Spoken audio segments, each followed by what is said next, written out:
Welcome, students of Standard 6, to your literature class on Arthur and the Sword.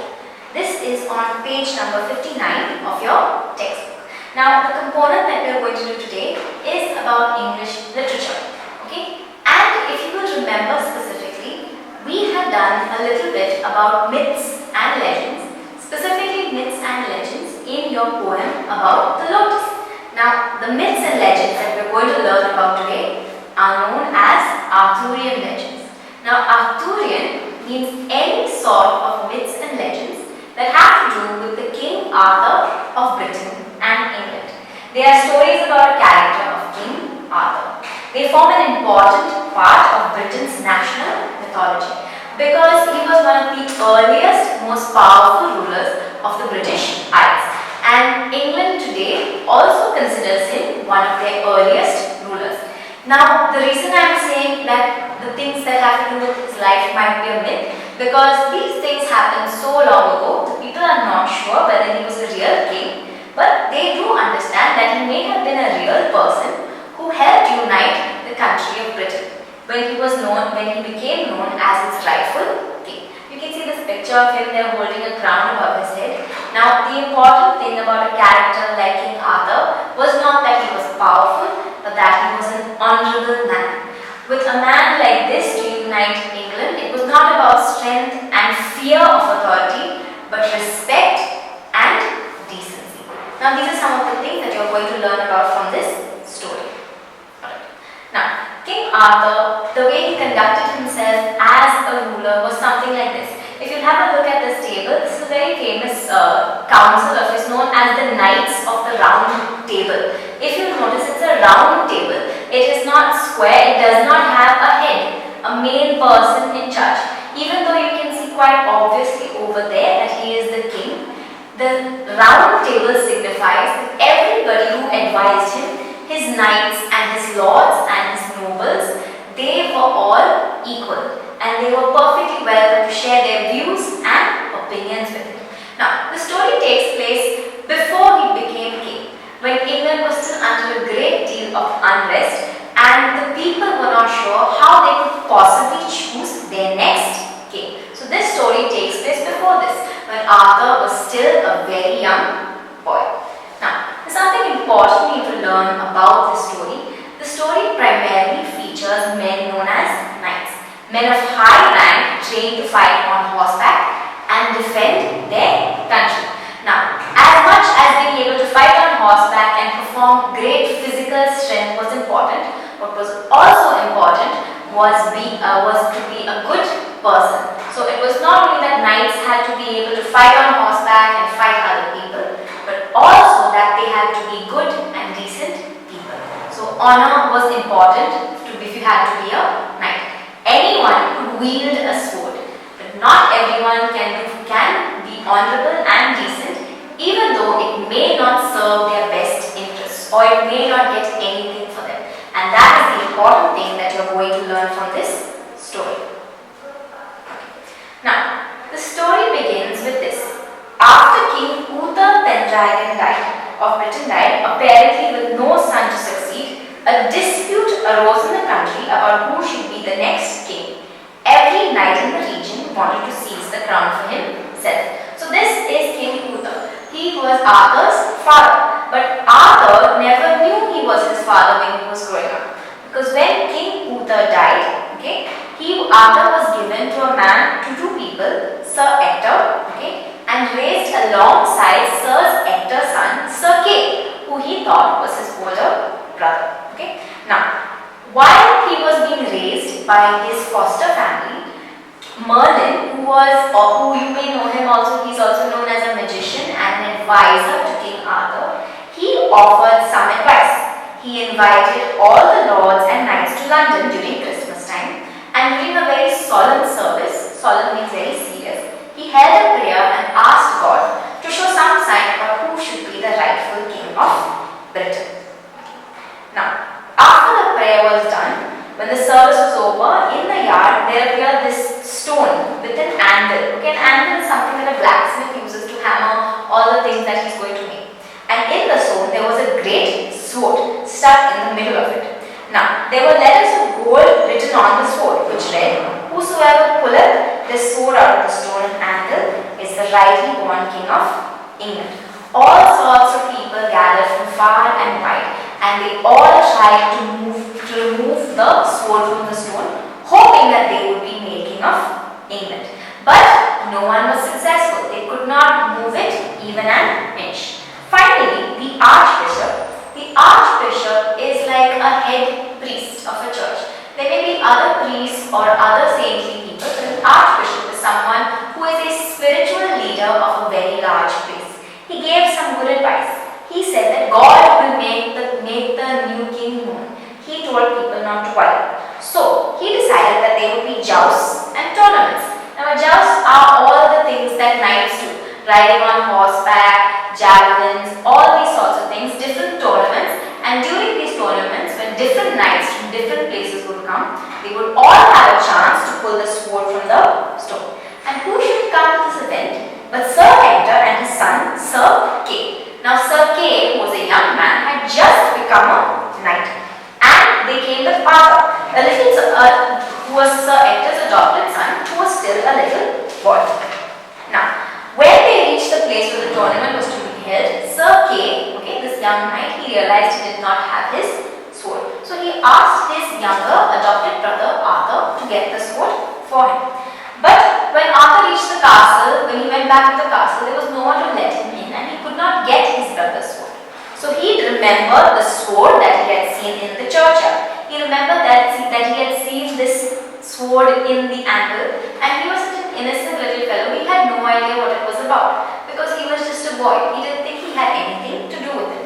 And he said, I will go to the churchyard and take the sword. He had no intention of becoming a king. He had no intention of pulling the sword out of the stone. So he rode into the deserted churchyard with the stone with the sword stood unguarded. And he drew it back out deftly from the stone. Deftly means very easy. Arthur had no intention of becoming king. But like any good leader, he found that responsibility was finally thrust on him. And finally he rode back and delivered that sword to Sir Kay. Sir Kay, when he got that sword, he became very interested in the power that sword had. He thought, I am the chosen king of England. But remember, he did not pull out that sword from the stone. Arthur did.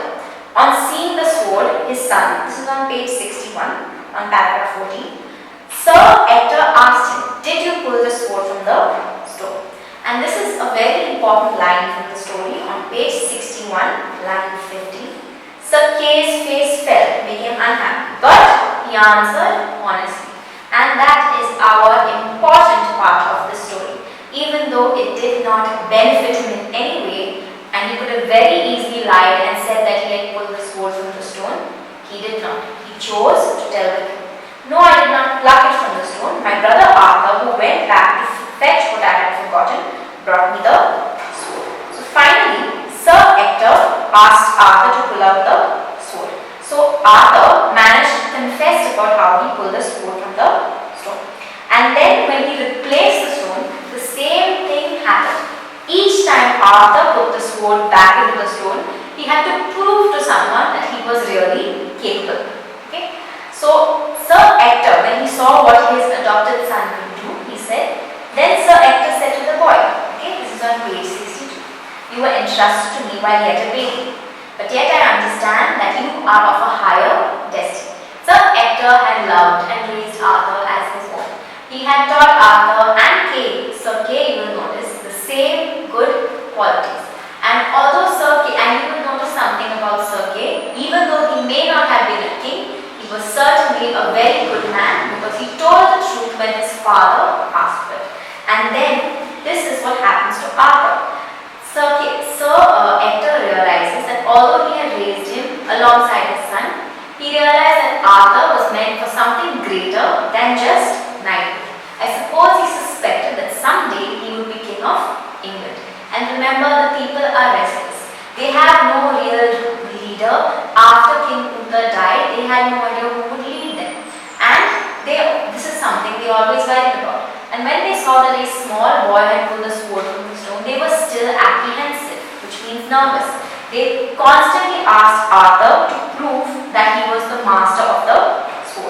The archbishop made him put the sword back in the stone yet again and pull it out. Each time Arthur pulled it out as easily as he had the first time. But when the knights saw this, on page 62, the knights and princes were terribly angry that a mere boy, a simple boy, remember Arthur was not even a knight, he was only a little boy. But a little boy from nowhere had beaten them. They became very angry and they refused to acknowledge that he was king. So they appointed another day for the trial. They did this 3 times and every time the same thing happened. At last, at the feast of Pentecost, which was the 7th Sunday after Easter, Arthur again pulled out the sword for the last time before all the knights and the common people. So finally, after many days of proving that he was the rightful king, everyone rose up and said, Arthur shall be our king, has not the sword, and therefore the voice of God revealed him to us.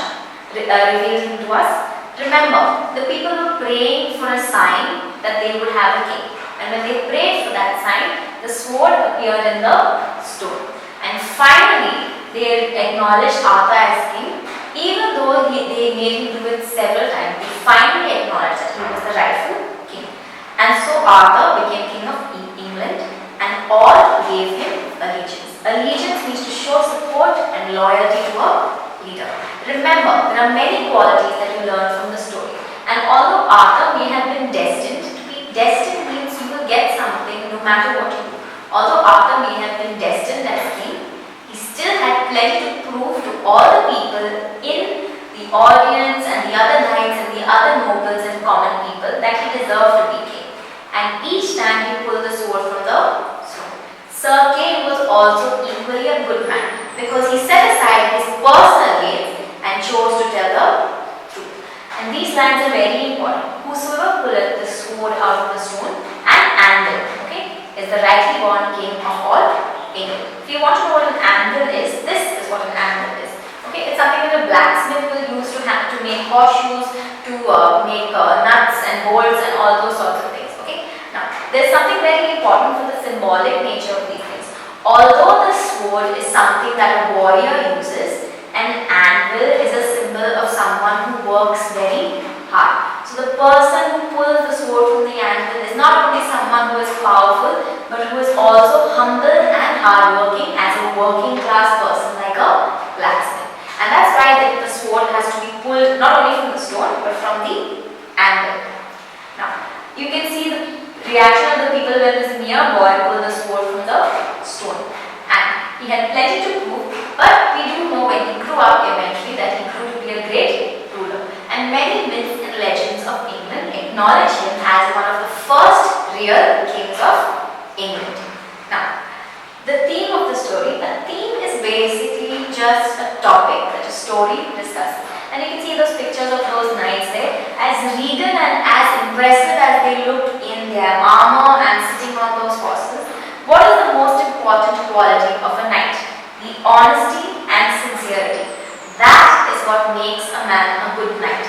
And that is what made Sir Kay, who was a very new knight, a good knight. Okay. Now, for homework, you are going to use these words. Their meanings are available in your textbook, so you need not rewrite the meanings, but you will open a fresh page, write the topic, write the date on which you are doing the work, use these sentences and rewrite them in sentences of your own. You will use these words and write sentences of your own. Don't copy them from anywhere, make them up for yourself, and you will find the meanings very easily on the left side of your page. You will use these 6 words and make up one new sentence for each. Write the word, okay, and write the sentence yourself afterwards. You need not rewrite the meanings because they are already written in your text. And finally, for questions and answers on page 36, you will do question number 1, 2, 4, 5 and question 7, which has 4 parts, A, B, C and D. Now, no direct answers. Write the topic, write the question and write the answer after each question. So no direct answers, copy the question and write the answers that follow. And I hope that this lesson was interesting for you. We've learned something new each time. We have learned about knights and we have learned plenty about myths are a very important part of English literature. And if you're very interested, you can look up a few myths and legends for yourself online and see if there's something that you find interesting. And I hope this encourages you to learn a little bit more about not only myths and legends, but maybe even a little bit about history, be it your own